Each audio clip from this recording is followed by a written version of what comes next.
Procesi i votimit nga diaspora për zgjedhjet e 11 majit po ecën me ritme të qëndrueshme. Deri më tani, 45% e emigrantëve që u regjistruan për të votuar nga jashtë kanë kthyer zarfin me votën e tyre në Shqipëri. Që nga 14 prilli, kur nisi dërgimi i zarfeve nga Komisioni Qendror i Zgjedhjeve, 111.557 emigrantë nga 218.638 që i kanë marrë zarfet i kanë kthyer ato, ndërsa rreth 25.000 persona ende nuk i kanë pranuar zarfet e dërguara. Tashmë kanë mbetur vetëm 11 ditë deri më 11 maj në orën 19:00 që afro 55% e fletëve të mbetura të mbërrinë në Shqipëri dhe të numërohen për rezultatin përfundimtar në secilin qark.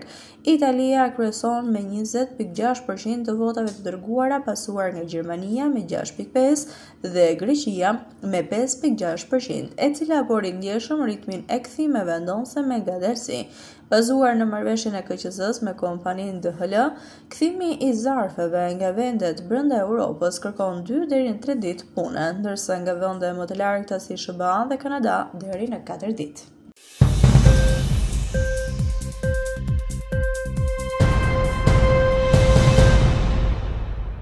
Në Shqipëri punohet mesatarisht rreth 43.7 orë në javë, gati 8 orë më shumë se sa në vendet e Bashkimit Evropian.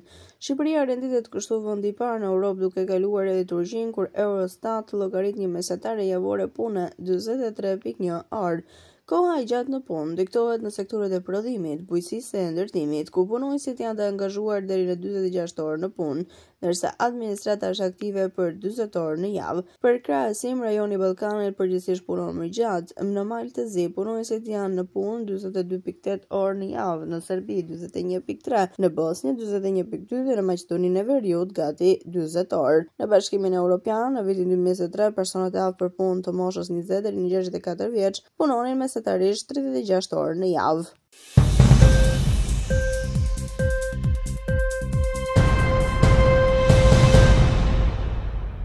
Kredia për ekonomin ka vjuar të rritet me ritme të shpejta dhe në 3 muajt e parë të 2025, sipas shifrave të publikuara nga Banka e Shqipërisë, kredia për ekonomin arriti në 864 miliard lek në muajin mars, një rritje kjo me 2% në krahasim me muajin shkurt dhe 13% në krahasim me marsin e vitit kaluar. Ndikimin më të madh në këtë rritje ka dhënë kredia e marrë nga bizneset. Të dhënat zyrtare tregojnë se kredia e bizneseve private ka pësuar një rritje me 2.5% në mars, duke ka përkushtuar një vlerë prej 488 miliard lekësh. Në rastin e bizneseve, mizotëron kredia në valutë me 264 miliard dhe kredisë në lek prej 223 miliardësh. Edhe në terma të rritjes në krahasim me shkurtin ose në krahasim me të njëjtin periudhë të vitit 2024, kredia në valutë është ajo që ka pasur rritjen më të madhe.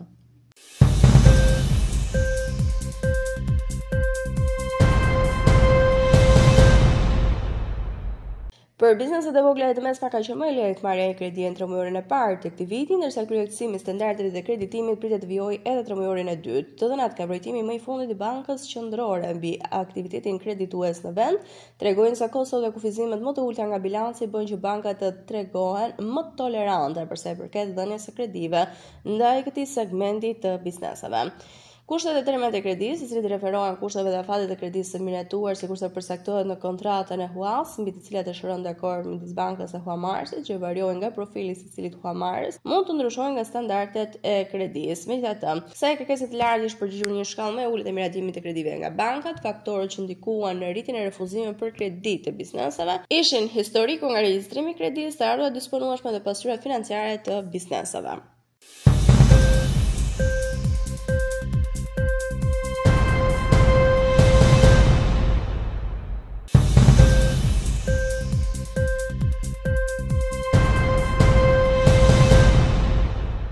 Udhëheqësi Ukrainas Volodymyr Zelensky ka thënë se në shkrimi i marrëveshjes minerale me Shtetet e Bashkuara të Amerikës parashikon bashkëpunim në kushte të drejta, gjë që tha ai e bën atë historike. Marrëveshja ndryshoi ndjeshëm gjatë procesit të përgatitjes, tani kjo është një marrëveshje vërtet e barabartë që krijon një mundësi për investime në Ukrainë, mjaft domethënëse, dhe përveç kësaj për një modernizim domethënës së prodhimit në Ukrainë dhe jo më pak të rëndësishëm, modernizimin e praktikave ligjore në vendin tonë, ka theksuar Zelensky. Ai theksoi se marrëveshja nuk parashikon një borxh ndaj SBA-s për ndihmën e ofruar deri më tani.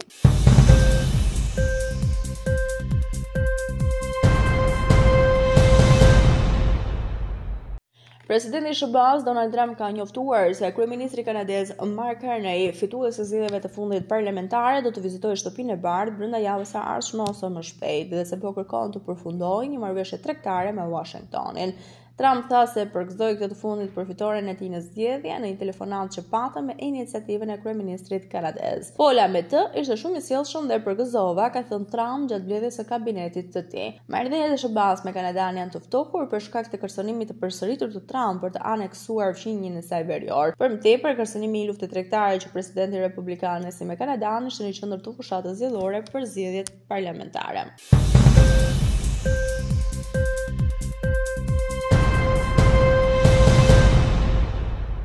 Koordinatori i ndihmës emergjente të Kombeve të Bashkuara ka kërkuar Izraelit të heqë bllokadën e ndihmës humanitare në Gaza, duke thënë se ndërprerja e ndihmës humanitare përbën dëshkim kolektiv mizor. OKB-ja tha se mijëra palestinezë kishin hyrë në një zyrë humanitare në Gaza duke kërkuar ndihmë. Ata morën ilaçe dhe dëmtuan automjete, por nuk shkaktuan lëndime në personel. Izraeli ka thënë se bllokada dhe fushat e tij për të rirë ushtarake ka për qëllim të bëjë presion mbi Hamasin që të lirojë pengjet e mbetura që ban ende.